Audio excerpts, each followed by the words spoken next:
আপনি কি কখনো এমন প্রার্থনা করেছেন যেখানে শব্দ নেই, শুধু বুকের ভেতরের চিৎকার?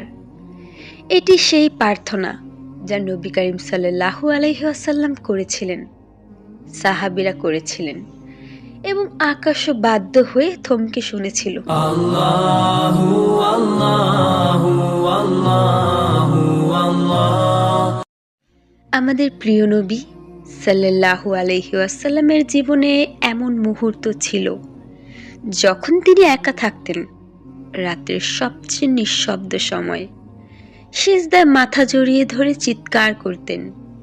তিনি শুধু বলতেন, রাব্বি, আমাকে ক্ষমা করো, আমাকে শক্ত করো, আমাকে তোমার ভালোবাসার পথে রাখো। এখানে কোনো সুন্দর শব্দ নয়, কোনো কৌশল নয়, শুধু আত্মার চিৎকার, ভালোবাসা এবং ভরসা। হযরত উসমান রাদিয়াল্লাহু, একবার তিনি এতটা আল্লাহর কাছে প্রার্থনা করেছিলেন যে তার কান্নার শব্দ শুধু তার নয়, পাশের মানুষও অনুভব করেছিল।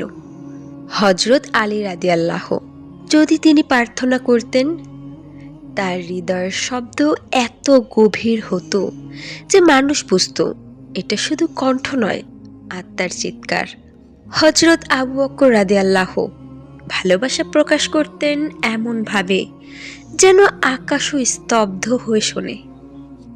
এখানে মর্মার্থ হলো, আল্লাহর কাছে ভালোবাসা ব্যক্ত করার শক্তি শব্দে নয়, হৃদয়ে এবং আত্মায়। শুধুমাত্র একটি রাত আপনি একা, কোনো শব্দ নেই, শুধু বুকের ভেতরের চিৎকার, রাব্বি, আমাকে তোমার কাছে নাও, আমাকে তোমার পথে রাখো, আমাকে ভুল থেকে বাঁচাও, আমাকে তোমার ভালোবাসায় ভরিয়ে দাও। ধীরে ধীরে নিঃশ্বাস, কণ্ঠ কাঁপছে, চোখে পানি।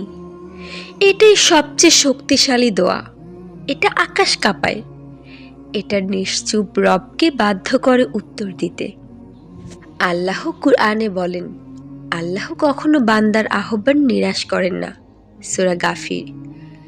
নবী করিম সাল্লাল্লাহু আলাইহি ওয়াসাল্লাম বলেছেন, যে বান্দা প্রার্থনা করে সে কখনো বৃথা যায় না। তিরমিজি। শুনতে খুব সহজ, কিন্তু প্রার্থনা হতে হবে বুকের আত্মচিৎকারের মতো, চোখের পানি মিশানো, হৃদয়ের সব ভাঙা অংশ নিয়ে।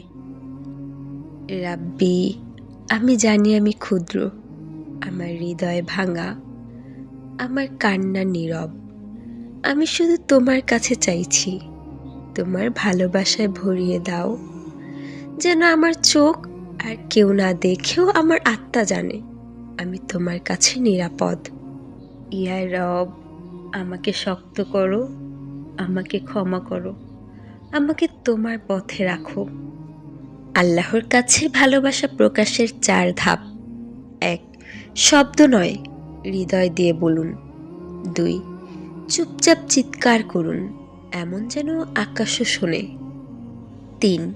নবী ও সাহাবীদের মতো আত্মার ভাঙন নিয়ে প্রকাশ করুন। 4. বিশ্বাস রাখুন, নিশ্চুপ রব বাধ্য হয়ে উত্তর দেবেন। আপনি আল্লাহকে ডাকুন বুকের ভেতরের সব চিৎকার নিয়ে। আপনি শুধু চাইবেন, আর দেখবেন আপনি কখনো একা নন। নিশ্চুপ আকাশও আপনার দোয়া শুনছে।